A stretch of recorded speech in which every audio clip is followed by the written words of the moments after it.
你有冇發現喺呢個時代，成功好似變咗一場無止境嘅比賽？你打開 IG，朋友升職；你打開 Facebook，夠同學買樓；你打開 LinkedIn，隔離公司嘅人有拎獎。明明你都努力緊，但每次見到人嘅好消息，心入邊就會浮起一句好刺耳嘅聲音：你又輸咗啦！點解會咁？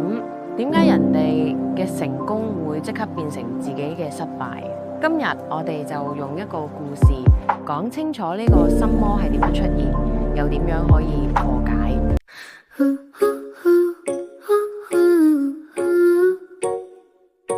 主角阿軒30歲出頭做市場部，唔算特別叻，但係一個肯做嘅好員工。佢嘅生活好簡單，朝早趕車返工開會，放工食碗雲吞麵，夜晚追下劇，間住同朋友打下機。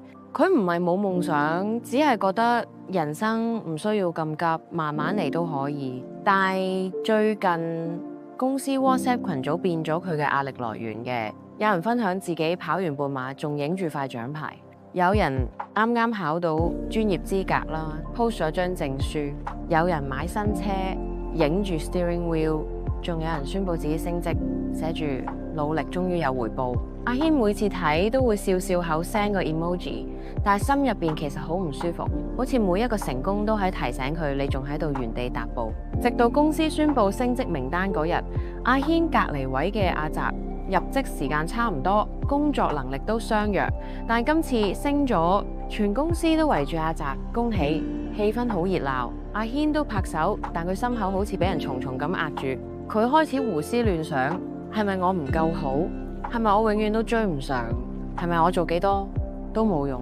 呢啲念頭咧越滾越大，搞到佢做嘢分心，開會唔敢講嘢，甚至開始避開同事，驚再聽到任何人成功嘅消息。佢覺得自己好似跌咗落一個深坑，越掙扎越覺得自己失敗。有一晚，阿軒喺 YouTube 度亂咁 click， 見到一條講 ABC 思考法嘅短片。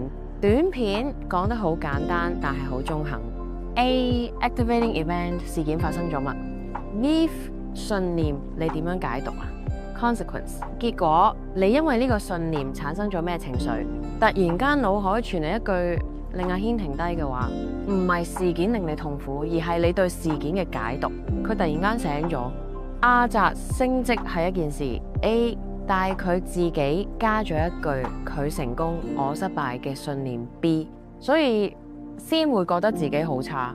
C 佢開始懷疑係咪我一直都用錯方法睇世界。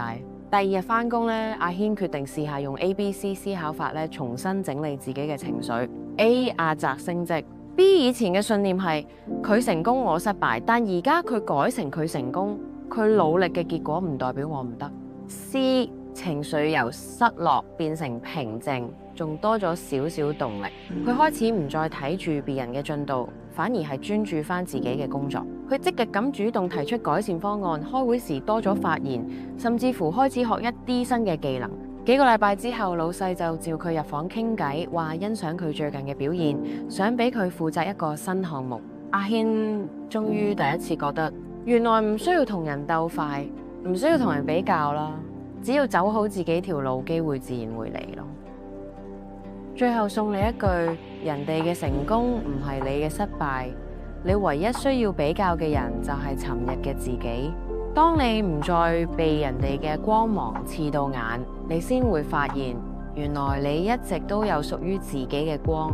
每個人都有自己嘅人生節奏同成長步伐，唔使同人比較，唔使妒忌。